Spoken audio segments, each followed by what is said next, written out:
Hello बच्चों। तो जैसे कि आपने अभी देखा कि जो सेकंड लॉ ऑफ मोशन की स्टेटमेंट है वो है rate of change of momentum of a body is directly proportional to the applied unbalanced force.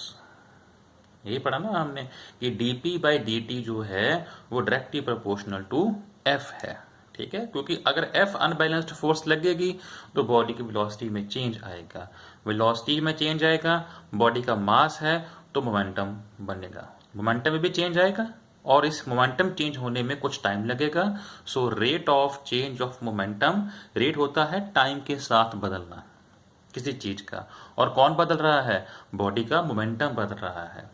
That is why वो बोल रहा है rate of change of momentum is directly proportional to the applied unbalanced force, क्योंकि सारा काम जो हो रहा है वो अनबैलेंस्ड फोर्स के लगने के कारण ही हो रहा है।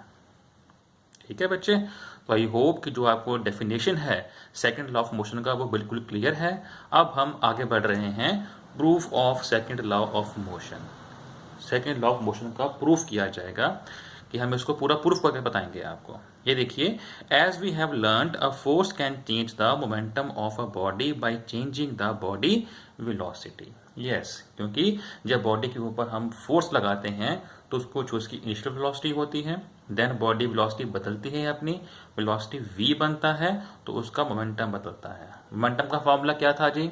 मास multiply by velocity. Kilogram metre per second उसका यूनिट है, क्योंकि यूनिट ऑफ मास किलोग्राम है और यूनिट ऑफ वेलोसिटी क्या होता है? Metre per second. So kilogram metre per second is the unit of momentum.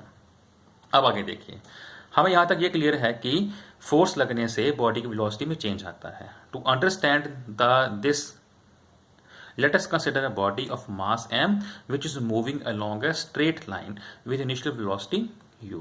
इसको समझने के लिए हम यहाँ पर बॉडी को फ्रेम कर देते हैं। ये देखिए, ये मेरे पास स्ट्रेट पाथ में ऊपर एक बॉडी है, ठीक है, इसको बॉडी बोल देते हैं। ये इस बॉडी में हम ए कहते हैं। तो इसकी कुछ वेलोसिटी है जी, क्योंकि जब ये बॉडी चल रही है तो इसकी कुछ इनिशियल वेलोसिटी होगी, स्टार्टिंग वेलोसिटी बोलते हैं ना उसको, इनिशियल वेलोसिटी को पढ़ा चैप्टर 8 में हमने। अब देखो, now with the application of force velocity will be changed. तो जब इसको ऊपर फोर्स लग रही है बॉडी के ऊपर तो इसकी वेलोसिटी बदलेगी, और कितनी बदलेगी वो देखते हैं अभी।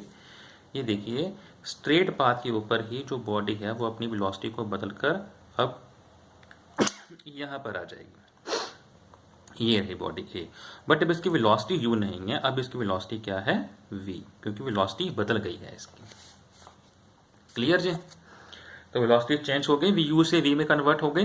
This change must take place in some time T. अब ये जो चेंज हुआ है, फोर्स अप्लाई हुआ है, तो कुछ टाइम लगा उसको, क्योंकि इस टाइम के अंदर ही जो उसकी वेलोसिटी है वो यू से वी में चेंज होगी।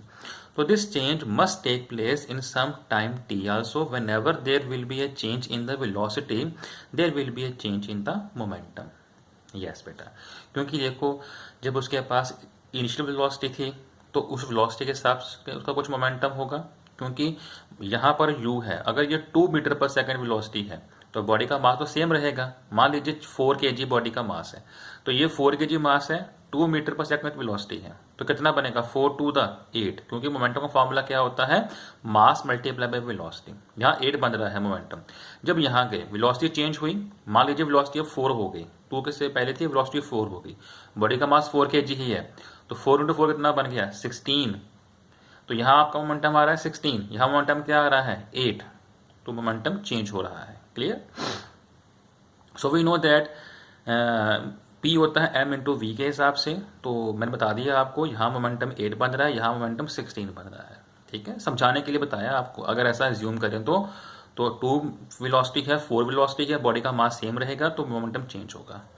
So when body has initial velocity u, it has initial momentum। तो ऑब्वियस ठीक बात है भाई, जब बॉडी की वेलोसिटी पहले u है तो उसका मोमेंटम भी क्या होगा? इनिशियल मोमेंटम होगा। इनिशियल वेलोसिटी के हिसाब से इनिशियल मोमेंटम बनेगा, तो उसको नाम दे दिया हमने मोमेंटम को p1। तो फॉर्मूला क्या है? p का m इंटू वी, तो हमने उसको p1 नाम दे दिया, क्योंकि हमारे पास 2 मोमेंटम बन रहे हैं। तो p1 बन गया जी आपका m मल्टीप्लाई बाई u। ठीक है, मास मल्टीप्लाई बाय वेलोसिटी हो गया। When body has final velocity v, जब उसकी वेलोसिटी v बदलेगा, it has final momentum as P2 is equal to m into V, क्योंकि फाइनल वेलोसिटी v है अब। तो फाइनल वेलोसिटी v होने के कारण जो उसका फाइनल मोमेंटम बनेगा वो भी P2 हो जाएगा। मास सेम रहेगा, मास कभी भी चेंज नहीं होता, मास कांस्टेंट होता है, ये पता है हमको। तो ये बन जाएगा m इंटू वी। तो ये P1 है, ये P2 है। अब हम मोमेंटम चेंज फाइंड करेंगे। अब आप पूछोगे सर मोमेंटम चेंज क्यों फाइंड कर रहे हो?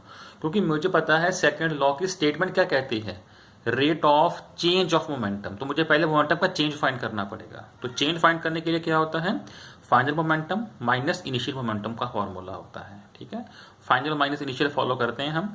तो P2 माइनस P1 करेंगे। ये P2 फाइनल मोमेंटम है और P1 क्या है, उसका इनिशियल मोमेंटम है। अप्लाई किया तो ये बन गया M V minus M U. अब यहाँ से हम m कॉमन निकाल लेंगे तो वो बनेगा v माइनस यू। तो ये आ गया आपका मोमेंटम चेंज। ठीक है, अब जब बॉडी के ऊपर फोर्स लग रही है, उसका वेलोसिटी बदल रही है, उसका मोमेंटम बदल रहा है, तो ये मोमेंटम बदलने के लिए कुछ टाइम तो लगेगा उसको ना। टाइम लगने से ही मोमेंटम जो है वो चेंज हुआ है। अब देखिए, now this momentum gets changed in some time t। तो ये टाइम t कहाँ से आया, क्योंकि जब ये u से v में वेलोसिटी बदल रही है, मोमेंटम बदल रहा है, तो यहाँ से यहाँ तक जाने के लिए कुछ टाइम t उसको लग रहा है। ये रहा time t। So the rate of change of momentum क्या बन गया, m into we minus you by T. क्योंकि जो आपको मोमेंटम चेंज आया है उसको हम t से डिवाइड कर देंगे, वो हमारा रेट ऑफ चेंज बन जाएगा। रेट होता है टाइम के साथ कितना बदला है। तो यहाँ आ गया मोमेंटम चेंज बाई टी, तो ये बन गया rate of change of momentum. ये रहा रेट लग गया इसके बीच में, और ये नीचे क्या आ जाएगा, इसके t आ जाएगा, m into we minus you by T. अब थोड़ा सा अपने दिमाग पे जोर लगाइए, सेकंड लॉ की स्टेटमेंट को जरा दोबारा से याद करिए। तो क्या थी उसकी स्टेटमेंट? यस बच्चे, rate of change of momentum of a body is directly proportional to the applied unbalanced force. क्योंकि यहाँ पर फोर्स लग रही थी, तभी वेलोसिटी बदली थी, तभी मोमेंटम बदला था। तो हम ये जो रेट का हमारा आंसर आया है अभी, हम उसको फोर्स के प्रोपोर्शनल कर देंगे। ये देखिए, as per the definition of second law of motion we know that rate of change of momentum is directly proportional to the applied unbalanced force. यहाँ लिख लीजिए डायरेक्टली। डायरेक्टली क्या होता है कि दोनों same eye to eye contact बोलते हैं डायरेक्टली को। Let this constant force will be F. मान लेते हैं कि जो फोर्स एफ लग रही है और एफ ही फोर्स है, तो क्या हो जाएगा, जो आपका rate of change of momentum आया है उसको आप फोर्स के प्रोपोर्शनल कर दीजिए। तो वो कितना आया है आपका rate of momentum change, m into we minus you by t. तो आप इस पूरी टर्म को फोर्स के प्रोपोर्शनल कर दीजिए। तो ये रहा फोर्स F।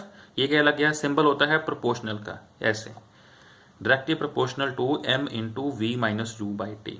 दोबारा बोल रहा हूं, ये जो आपका पार्ट है ये क्या है, rate of change of momentum, और ये F क्या है, अनबैलेंस्ड फोर्स जिसने मोशन प्रोड्यूस करवाया था।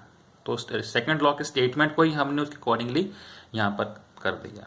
यहाँ पर हम क्या प्रूफ कर रहे हैं, सेकंड लॉ ऑफ मोशन का प्रूफ कर रहे हैं। ठीक है बच्चे, सबको इतना समझ लग गया होगा जो मैंने बताया आपको। अभी हम नेक्स्ट का काम नेक्स्ट वीडियो में करेंगे।